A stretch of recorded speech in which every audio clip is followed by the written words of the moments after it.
Not a lot of walk-offs all year for the Yankees, and then all of a sudden 2 in a row.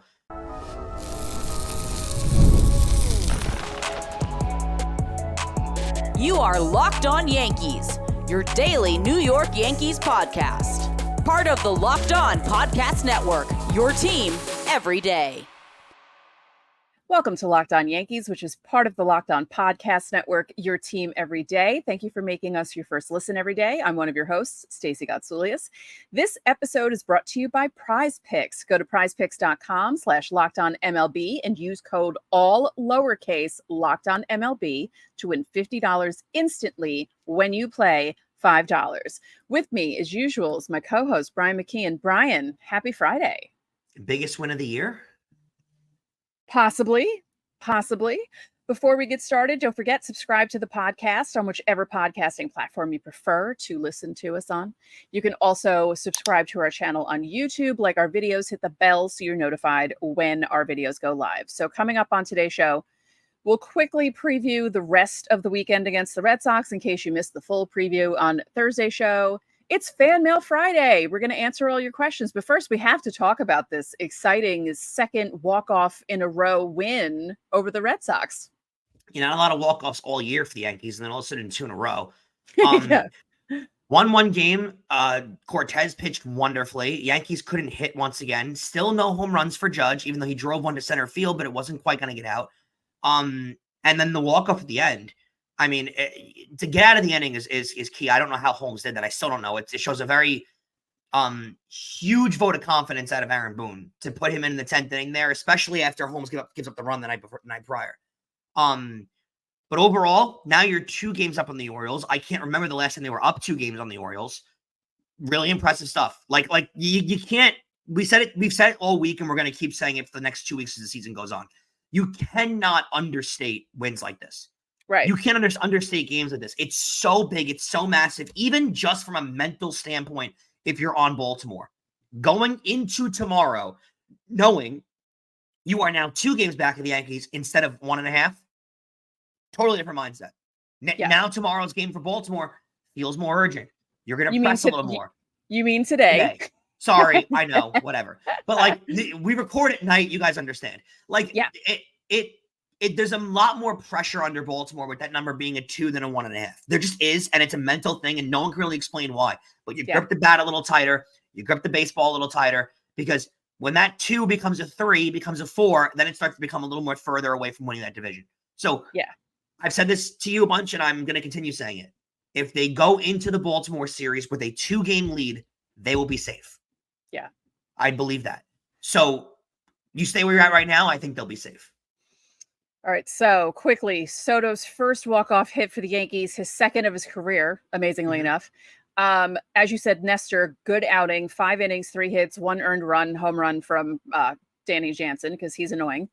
3 walks, 9 strikeouts. 9 strikeouts in 5 innings is impressive. He looked good. And Hamilton, Hill, Canely, and Holmes combined to throw 5 scoreless innings. Holmes picks up the win thanks to his 2/3 of an inning that he pitched at the end of the game. So good all around combination game again for the bullpen. This is 2 good games. No, actually, this is a few good games in a row for the bullpen, because if you count the Chicago series as well, they're starting to gel a bit here, and they're looking better. And I think that Hamilton coming back is big, because if he's huge. Pitching the way he's pitching, and if he keeps pitching that way, the bullpen might not be as scary. Him and Weaver over the last 2 weeks have been the 2 gems out of the bullpen that we've really seen. Yeah. And you got to mention too, it's almost as if Nestor pitching angry is a really good thing. Yeah, right? Maybe the Yankees should piss him off more.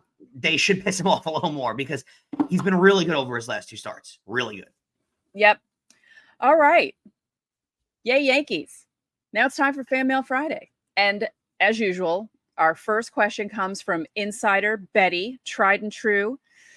Okay, when Boone sat Dominguez on Wednesday, he commented that it was because he would be hitting right-handed, and Reagan's was known to be tough on right-handed batters. So why not just have Jason do his switch hitter thing and bat left.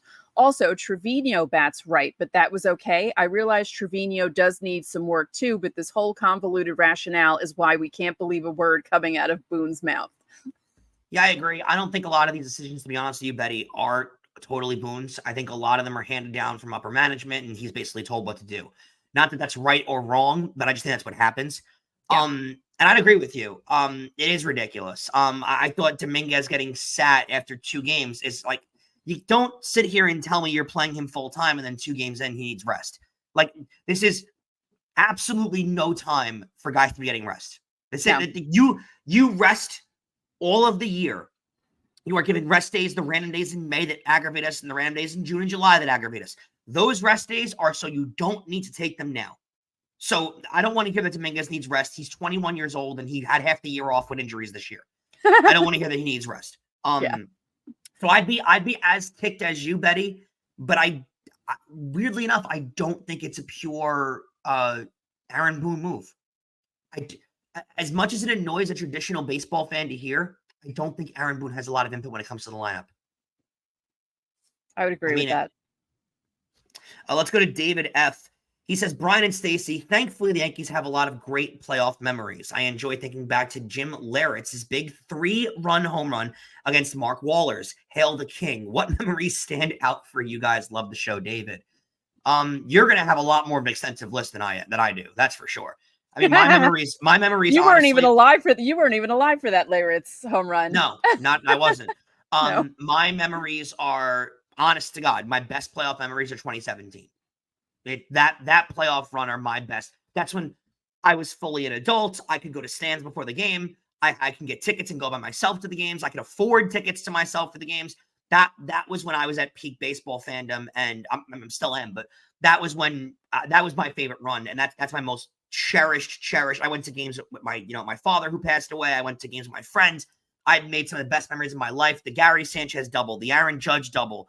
The Sonny Gray pitching performance, the comeback, like so many of those games that I absolutely, even the wild card game down and Didi hits the 3-run home run, one of the best playoff runs ever. I mean, there's a million memories just from that run alone, including that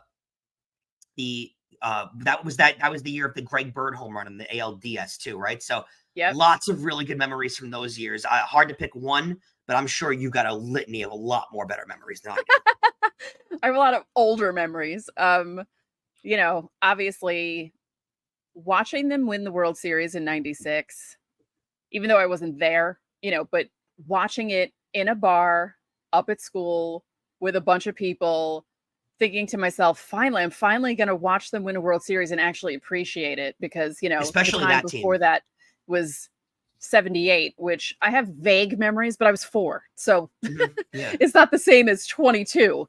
And so watching them win in 96, being there for my first World Series game, finally in 2000, and Jose Vizcaíno walks off against the Mets, and Paul O'Neill has that crazy 10-pitch walk beforehand. And it was amazing. The 96 one too, I think, has got to be so special just because that team that won it, right? Like, it was kind of like that little engine that could kind of team where, like, the heartbreak in 95 and then to come back in 96 and win like that with the young team, and you kind of thought at that moment, like, what's the future going to look like?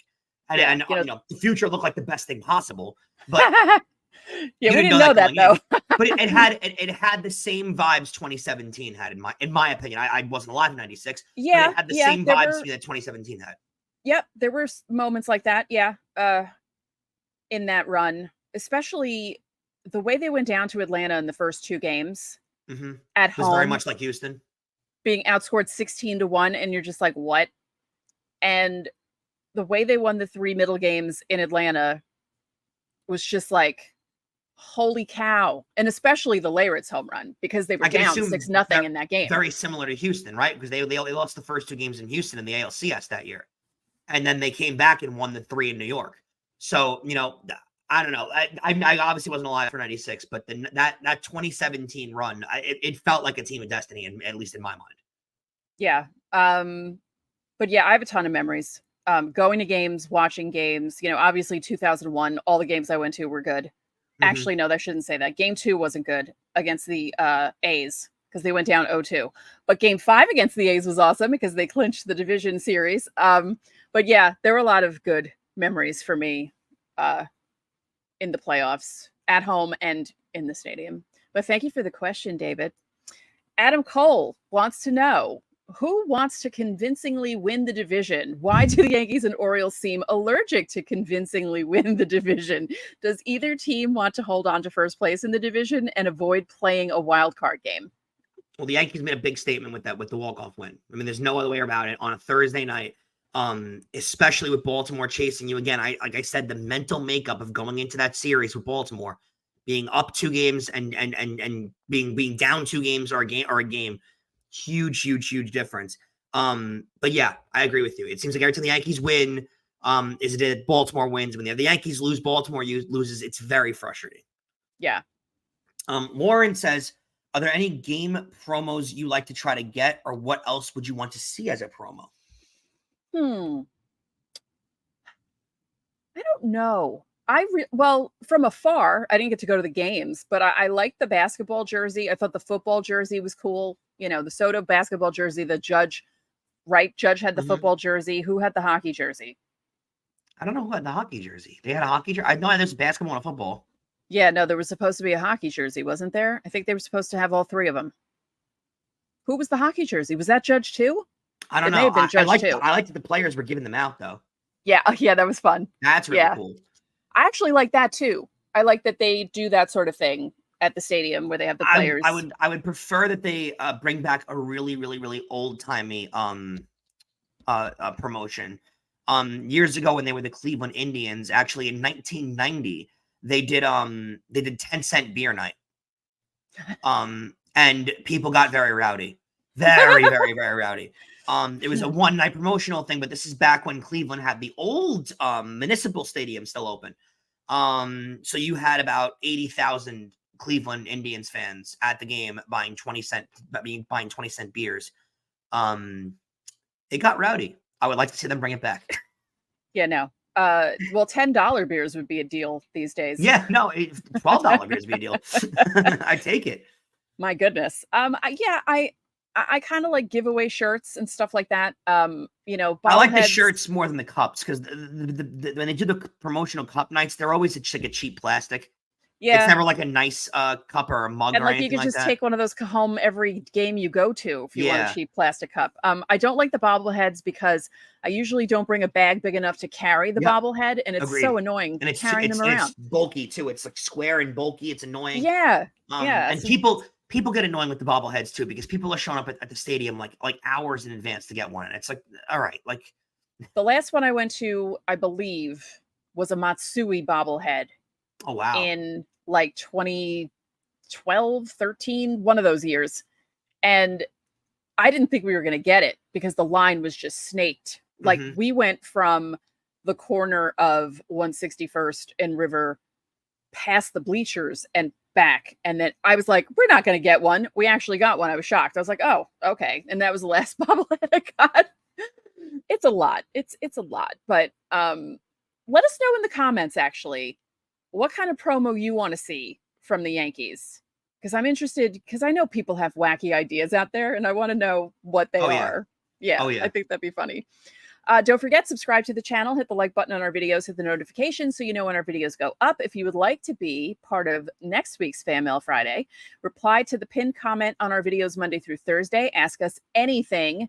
Or you can join the Locked On Yankees Insiders Club, where you get top priority and your questions are answered in segment 1, or in today's case, segment 2 as well, because the insiders did a really great job asking us questions. So if you'd like to join them, the link is in the description, and it isn't only for Fanmail Friday. You'll get texts from us. You can text us questions, reactions to the games. We'll give you roster updates, injury updates, and I'm thinking maybe when the playoffs start, we might have to do something really special for the insiders, like maybe spending some time with them watching games or something. Ooh, I don't know if I want to do that. Like on a Zoom, so I can curse, because if we do it on YouTube, I can't curse. So if you want to see the real me, maybe we'll do that. So become an insider. Could be cool. There's a 14-day free trial. And yeah, do it. Just do it. Coming up next, we have more Fanmail Friday questions.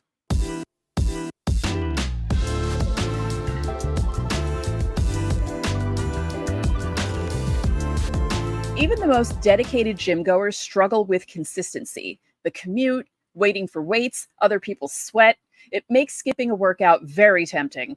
With Tonal, you can choose from thousands of workouts and train in a way you actually enjoy at home. Tonal is the world's smartest and most effective strength training system. It helps you get stronger. It's powered by AI, and it learns with every rep so it can deliver workouts personalized just for you. Tonal learns from your movement and provides suggested weight recommendations with every move with detailed progress reports. They even create personalized program and workout suggestions or recommendations based on your individual goals. And right now, Tonal is offering our listeners $200 off Tonal purchases with promo code LOCKEDONMLB. That's tonal.com, and you use the promo code LOCKEDONMLB for $200 off your purchase. Once again, that's tonal.com, promo code LOCKEDONMLB for $200 off.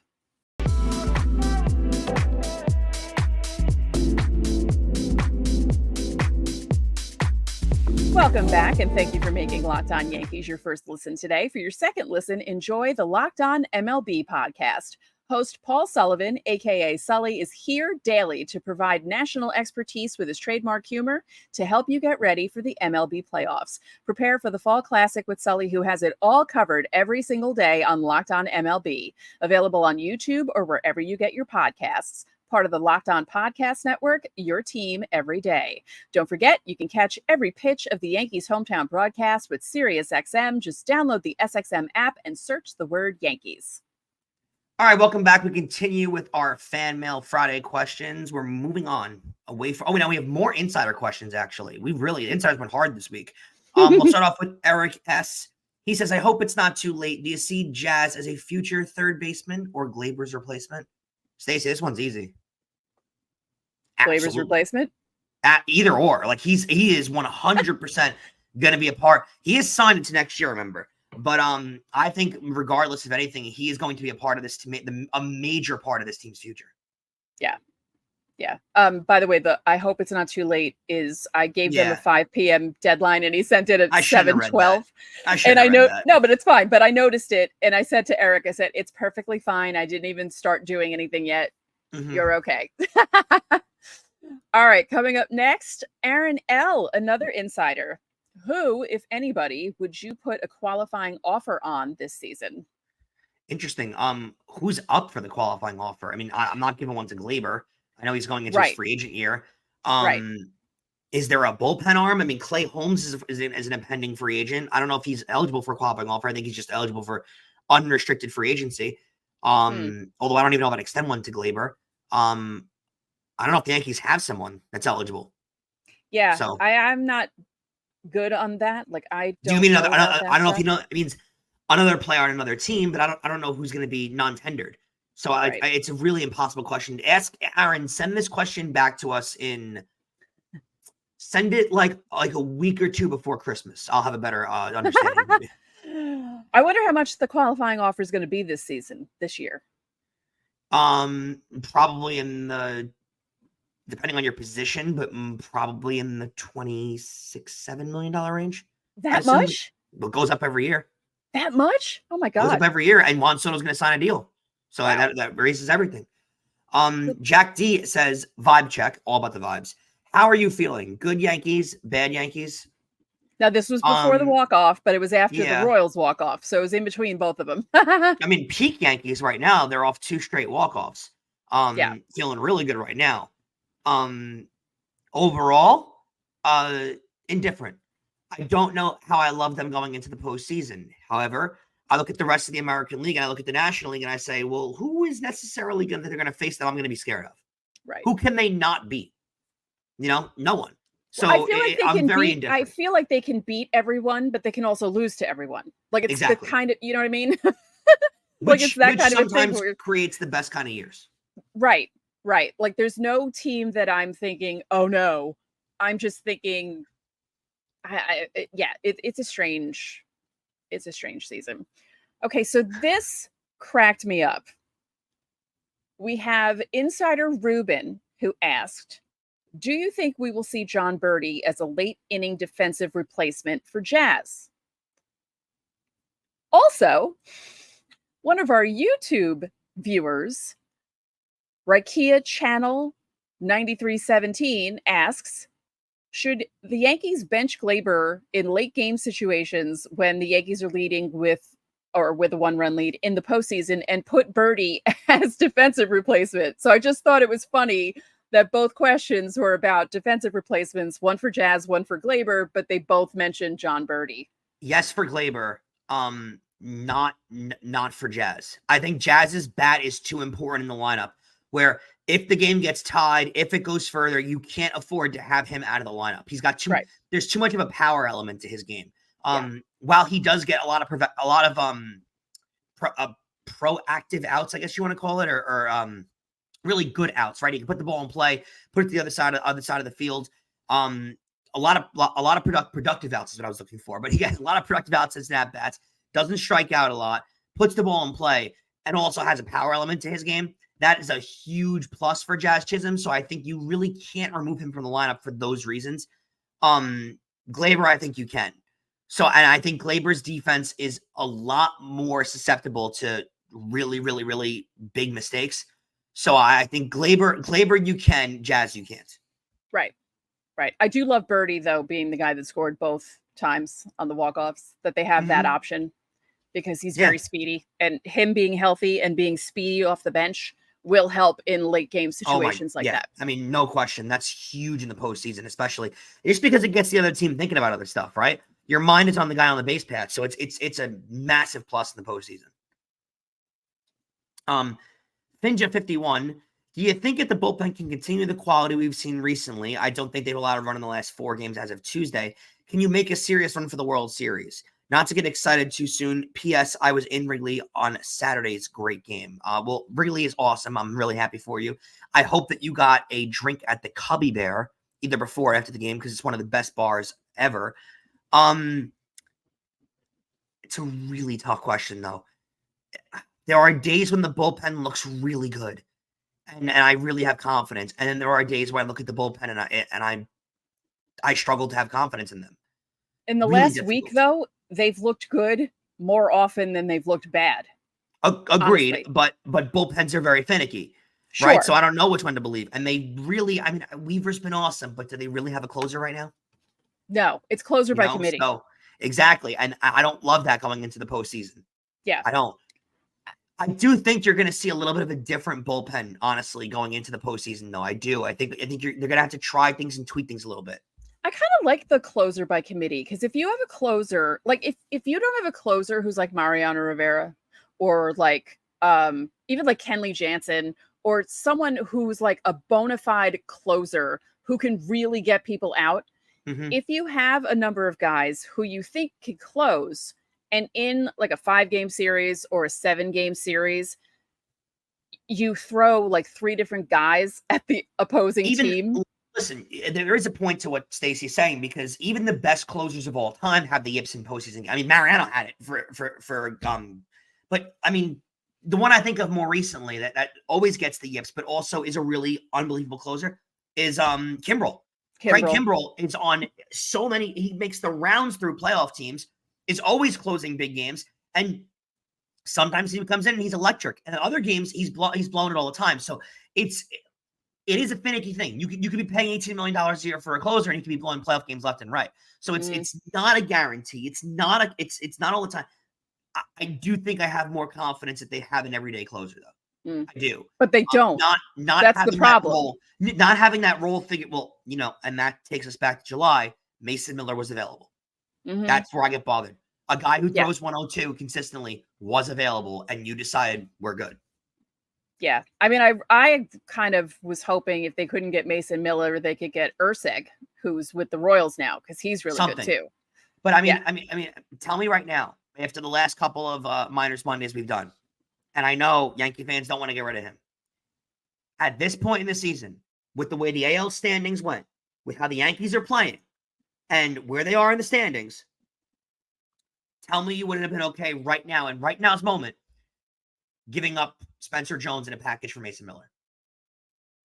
With Spencer Jones striking out 14 times per 9 and, really struggling out there, with that strikeout rate. Now, again, we're very confident he'll fix it. But with Spencer Jones struggling a lot with the strikeout ball, not playing, it's really home run or strikeout for him at this point. And Mason Miller throwing 102 miles an hour all year. The hand injury didn't really affect him.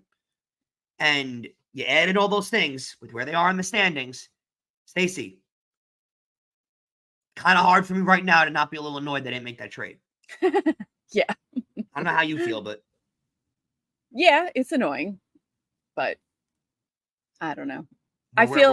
where are we at now? I feel like, I don't know. I think it may have been a situation where it wouldn't have just been Spencer Jones. And I don't know if I would have felt comfortable with giving the A's too much. Will Warren would have been in it too, and we haven't seen a lot of him this year. Yeah, and what we have seen hasn't been great. Exactly. So,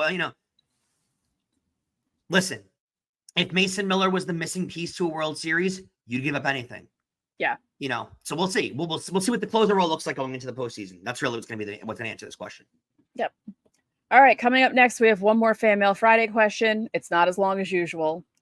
And a preview of the rest of the Red Sox series.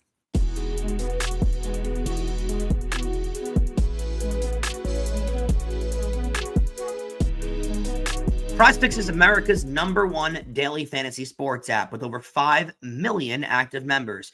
PrizePicks is the easiest and most exciting way to play daily fantasy sports. Unlike other apps, on PrizePicks, it's just you against the numbers. All you do is pick more or less on 2 to 6 player stat projections, and you can watch the winnings roll in. You can now win up to 100 times your money on PrizePicks with as little as 4 correct picks.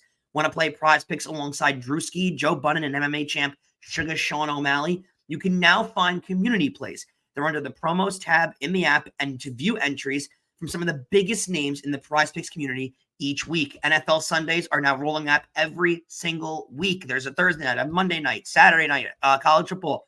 Plenty of chances to get in all the PrizePicks you can possibly want. And here's what you got to do.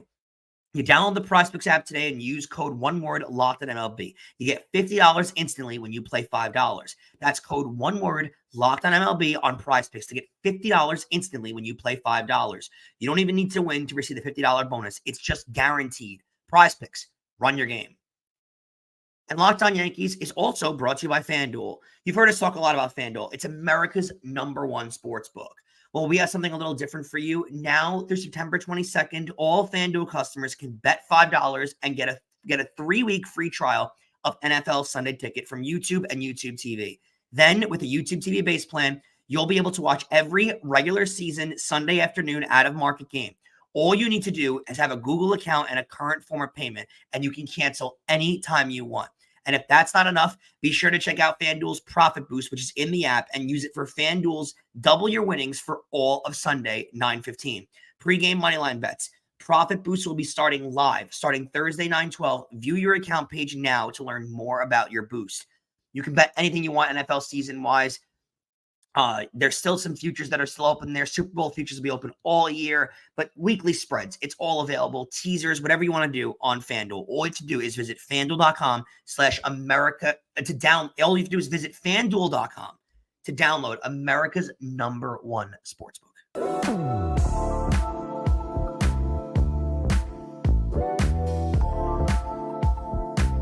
Well, welcome back to Locked On Yankees. Remember that you can catch every pitch of the Yankees hometown broadcast with SiriusXM. Just download the SXM app and search the word Yankees. Stacey, one last one for the road. Robbie Garnes. He gives us a little bit of a shorter answer. Let's see what his novel looks like this week. Hey, guys, hopefully a shorter question. Stroman and Cortez remind me a lot of Bartolo Colon and Freddie Garcia from a few years back. 2 back-end rotation guys who started out strong but faltered under the weight of the season. And if you remember, Colon was left off the playoff roster while Garcia got the nod to go forward. Do you think either Stroman or Cortez, or maybe even both, could be left off the playoff roster this year? Why or why not? Thank you and God bless. Okay, to be fair, this was before Cortez pitched on Thursday when he asked this question. Before he went 7 innings of 1 run. Yeah. I think there's a very good chance that both definitely Stroman is on the playoff roster, and Cortez. I think Cortez gets used as a middle relief guy out of the bullpen because he's done it before. I think depending on how the schedule works out, Stroman could get a start. Just depends. It depends if you're one of those series that winds up playing too many days consecutively and doesn't get the days off lined up the right way. Yeah. If the Yankees have the days lined up the right way, it'll definitely be Cole, Rodon, and Heel. If it's not lined up properly, they'll probably give Stroman a start with a quick leash. Right. And then maybe Nestor piggybacks him. Not that Nestor would like that, but too bad. Right. You want to help the team win, so suck it up. Here it is. Yeah. Suck it up, Buttercup. Okay. Thank you for the questions, everyone. You all did a fantastic job. Insiders, nice job. YouTube viewers, also nice job. Very good. I had a lot of stuff to choose from this week, so that was good. All right. So, as you all know, this is a 4-game set against the Red Sox. They walked off on Thursday. Now, Friday night is an Apple TV game, which we did not mention on Thursday. Yeah, weird for a Friday, though. Yeah. Oh, no, Apple TV is usually Friday. No, but they don't get a lot of Apple TV games, the Yankees. No. This is I think it's only the second one this season. Yeah. I think, right? Yeah. So that would be Tanner Houck. How do you say his name? Houck. Oh, like Houck. Right. That's a famous baseball name. Against Clark Schmidt. Friday night, tonight, 7:05, normal time. Got to something out of Schmidt. You gotta build the confidence. He's another guy that can wind up. Clark Schmidt could keep Nestor off the playoff roster. Yeah. And if he pitches how he's pitched all season, he'll definitely keep Nestor away. Saturday, 1:05 on Yes, Brian Bayo against Garrett Cole. Hopefully Garrett Cole won't give up 3 home runs to Rafael Devers. Still lined up perfectly to face off in that Orioles series. Yeah. And then Sunday, 1:35 start, so everyone can go to church and come home. Cutter Crawford against Carlos Rodon. The best pitching matchup in the series by far. Cutter Crawford is supposed to be their ace of the future. And Rodon, keep building. I want Rodon to hit his track of pitching really well consecutively right about now. Yeah. Is he going for his 15th win? Yep. Rodon? Right? Yep. 14 wins. Yeah. I predicted 17. And if he didn't have 2 of those clunkers, I could have gotten my bold prediction. How dare you? I was so close. Because when I made that bold prediction, my former co-host producer, Steve, was like, wow, that is bold. I said, yeah, I know. He almost got there. Hey, he started off the year really good. And I thought, oh my God, he might actually get to 17. And then he had that Carlos Rodon thing happen. And oh, well, what are you going to do? So again, thank you for Fanmail Friday. It was a lot of fun. And you guys know the drill for next week. Same thing. Leave the comments under the video. Insiders, just label them Fanmail Friday. I will put them aside. You can even do it early in the week if you want to. So one more time, you can catch every pitch of the Yankees hometown broadcast with SiriusXM. Just download the SXM app and search the word Yankees. We'd like to thank you for making Locked On Yankees your first listen today. Now go check out the Locked On MLB podcast. Prepare for the Fall Classic with Sully, who has it all covered every single day. You can find the link to Locked On MLB in the description, so you don't need to search. It's part of the Locked On Podcast Network, your team every day. Not only do we cover your team every day, but now we are giving you instant episodes after every single game. Starting this week, it started 3 days ago, I believe. The Locked On Yankees postcast. It's in our audio feeds. And then if you want to see it on YouTube, it's on the Locked On Sports New York YouTube channel. It's a rapid reaction to every game. Host Jay Berman does a great job. Probably starting soon, you will see Brian or myself talking to Jay on the postcast. So yes, my old buddy Jay Berman. You have more chances to see us on YouTube. How lucky are you guys? I work at CBS Sports Radio at Jay Berman, so I'll be interested to get back in touch with him. Nice. Coming up next week, recapping the series against the Red Sox, previewing the big last West Coast trip of the year to Seattle and Oakland. And we will start the week with Miners Monday, but I will be starting it alone, correct? Correct. Yes. I will be seeing Bruce Springsteen in Asbury Park, which is a dream of mine. So yeah, I'm going to take the day off. Yes, Brian is going to have the day off on Monday. It's up in the air right now, but I might do a live show Sunday night for Monday. So just to give you guys a heads up, I think I'm going to do that. I might enter that stream, not live on the stream. I might go into the comments and start heckling a little bit. So you could do that. That's fine. So that's going to do it for this Fanmail Friday edition of Locked On Yankees. I'm Stacey Gotsoulias. And I'm Brian McKeon. We will catch you next week.